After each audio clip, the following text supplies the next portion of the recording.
Halo teman-teman, perkenalkan nama saya Kadep Nami, NIM 2113091006 dari Prodi S1 Biologi. Di video kali ini saya akan menjelaskan mengenai perbedaan pembuluh darah aorta, arteri, vena, dan kapiler berdasarkan struktur histologi. Yang pertama yaitu aorta. Aorta terdiri dari berbagai lapisan, yaitu yang pertama ada tunika intima atau endotelium yang terdiri atas lapis sel endotel, dan di bawahnya ada lapisan subendotel yang mengandung serat jaringan ikat yang terdiri dari serat elastis dan sedikit serat otot polos. Yang kedua yaitu ada tunika media atau membrana fenestrata yang terdiri dari otot polos dan serat elastis, ada pula sedikit serat kolagen dan urat saraf. Yang ketiga ada tunika adventitia yang terdiri dari jaringan ikat yang berupa serat kolagen dan sedikit serat elastis. Di sini terdapat pula vasa vasorum dan urat saraf yang bercabang dan masuk ke tunika media. Yang kedua adalah arteri. Berdasarkan ukurannya, arteri dapat diklasifikasikan menjadi arteri besar atau arteri elastis, arteri ukuran sedang atau arteri muskuler, dan arteriola. Yang pertama yaitu arteri besar, yang termasuk aorta dan cabang-cabang besarnya. Arteri jenis ini mempunyai sifat yang pertama yaitu sifat intima atau dibatasi oleh sel-sel endotel. Yang kedua ada sifat lapisan media yang terdiri adventitia, tidak menunjukkan membrana eksterna dan relatif tidak berkembang dan mengandung serabut-serabut elastis dan kolagen. Yang kedua yaitu arteri ukuran sedang dan kecil, memiliki lapisan muskuler yang tebal. Sel-sel ini bercampur dengan sejumlah serabut elastis serta kolagen dan proteoglykan. Yang ketiga yaitu ada arteriola yang merupakan pembuluh arteri yang paling kecil atau halus, di mana pada arteriola ini relatif mempunyai lumen yang sempit, memiliki tunika intima dengan tanpa lapisan subendotel, dan umumnya tidak mempunyai membrana elastik interna. Yang ketiga yaitu ada sistem pembuluh darah vena.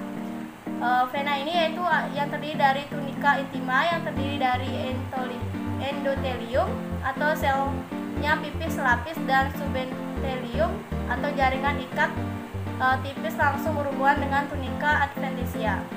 Tunika media tidak ada.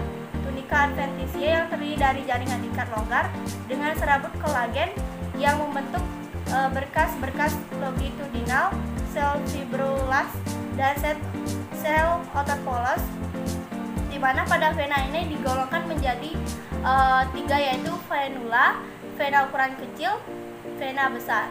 Pada venula ditandai oleh tunika intima yang terdiri atas endotel, tunika media tebal yang terdiri atas lapisan sel otot polos, dan lapisan adventitia yang merupakan lapisan yang paling tebal yang terdiri dari jaringan penyambung yang kaya akan serabut-serabut kolagen. Yang kedua yaitu vena ukuran kecil, di mana pada tunika intima ini biasanya mempunyai lapisan subendotel yang tipis, tetapi hal ini pada suatu saat mungkin tidak ada. Tunika media terdiri atas berkas-berkas kecil otot polos yang bercampur dengan serabut-serabut kecil kolagen dan jala-jala halus serabut elastis. Yang ketiga yaitu vena besar yang mempunyai tunika intima yang berkembang dengan baik. Tunika media jauh lebih kecil dengan sedikit sel-sel otot polos dan banyak jaringan penyambung. Yang keempat yaitu pembuluh kapiler.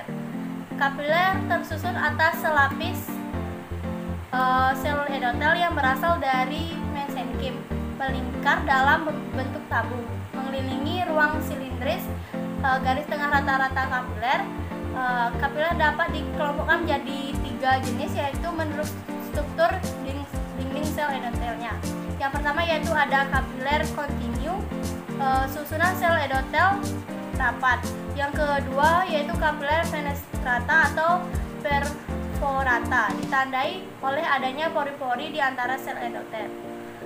Yang ketiga yaitu kapiler sinusoid yang berkelompok berkelok-kelok dan garis tengahnya sangat besar. Sirkulasi darah lambat, tidak memiliki dinding yang dibatasi oleh kontinu sel-sel endotel, tapi terbuka pada ruang antara sel, dan adanya sel dengan dinding bulat selain sel endotel yang biasa dengan aktivitas fagositosis. Itulah perbedaan dari sistem pembuluh darah aorta, arteri, vena, dan kapiler berdasarkan struktur histologinya. Baik, hanya itu yang dapat saya sampaikan. Saya ucapkan terima kasih.